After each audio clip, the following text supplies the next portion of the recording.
Needleman and Wunsch is an optimal alignment algorithm. It's a dynamic programming approach. So that is used while we are doing the global alignment, where we are aligning two sequences over their full lengths. It was presented by Needleman and Wunsch in 1970. The basic idea is to build up the best alignment by using optimal alignments of smaller subsequences. That is the idea of dynamic programming. So actually this algorithm is the first implementation of dynamic programming approach to the biological sequence analysis or sequence comparison problems. 3 steps as we have seen earlier: initialization, matrix filling, and traceback. We create an initial matrix, so where we have one more column and one more row, that is for initialization, where M and N are the lengths of our two sequences. In initialization, the cell of first row and first column of the matrix is initially filled with 0. The first cell, where we have rows and columns, they intersect with one another, and then add a gap penalty for each shift to the right. So we are adding, while we move one column and we are not changing the row, in that case we are moving one element further in top strand, which is if we place it on the column, but on the rows we are substituting the gap. So in this way we can add those gap penalties. Same way, if our column is fixed and rows are changing, so in that case we will add the gap penalties on over the vertical line from topmost cell to the bottom cells of that column. So here we do initialization. We take the first cell and we put 0 in it. So we are actually putting 0 in our first cell. Here are our columns and rows, and I'm talking about this cell. So we put a 0 over here. We take in the B, what we do over here is, for example, we have this I which is running this way and we have J which is running this way. So minus J into D, so we put 0 initially and then we move on in this direction. So what we do over here is we keep on adding those gap penalties.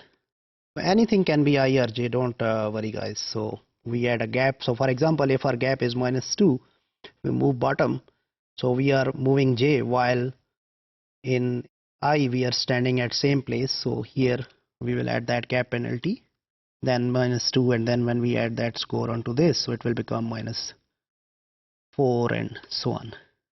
Same way we can move in left to right in the rows and we can add those gaps. So that's what is we are doing initialization.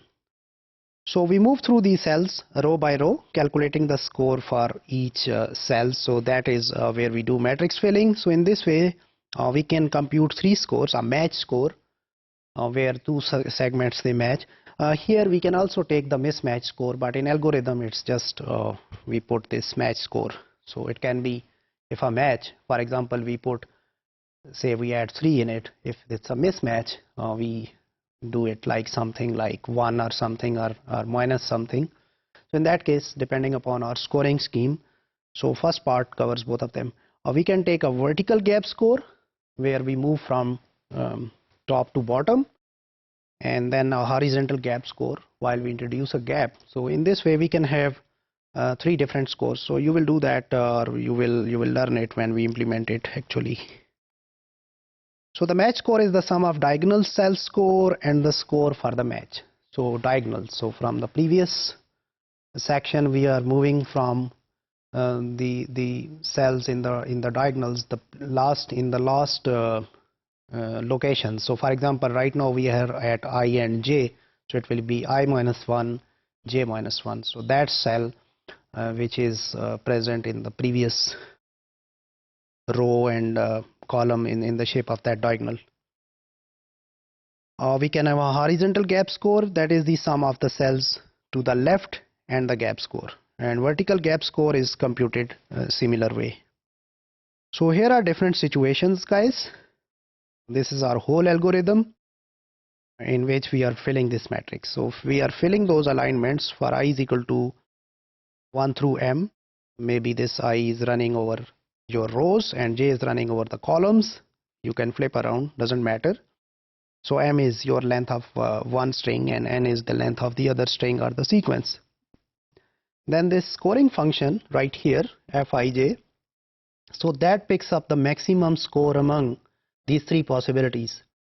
Number one, you are getting this from the diagonal, and here is your actual score which you are putting right over here. So if you are introducing a match over here or a mismatch over here, you will take that score and add it into diagonal score.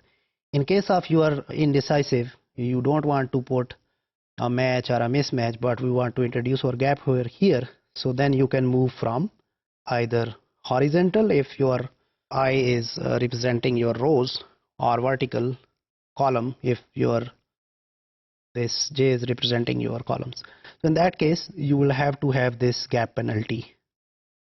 And then in the end, in the trace back, we will have some pointers, so that is keeping track of from where the score of the current cell is coming from.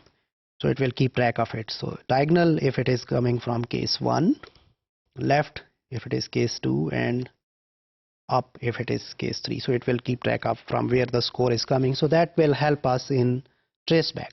So the final step is traceback. That is, we start at the bottom from right corner and we follow where the maximum score comes from. And FMN is the optimal score from PTR, this pointer which is actually keeping track of your scores and moving backwards, and then it gives you the optimal alignment. The scoring scheme can be user defined. So sometimes we can have our own scoring scheme. We can give some score to the match and mismatch, and as well as we can fix for the residues. We can also drive our scores from while using some substitution matrices, so that depends. So in this section we have seen here is that Needleman and Wunsch algorithm performs global alignments using a dynamic programming approach.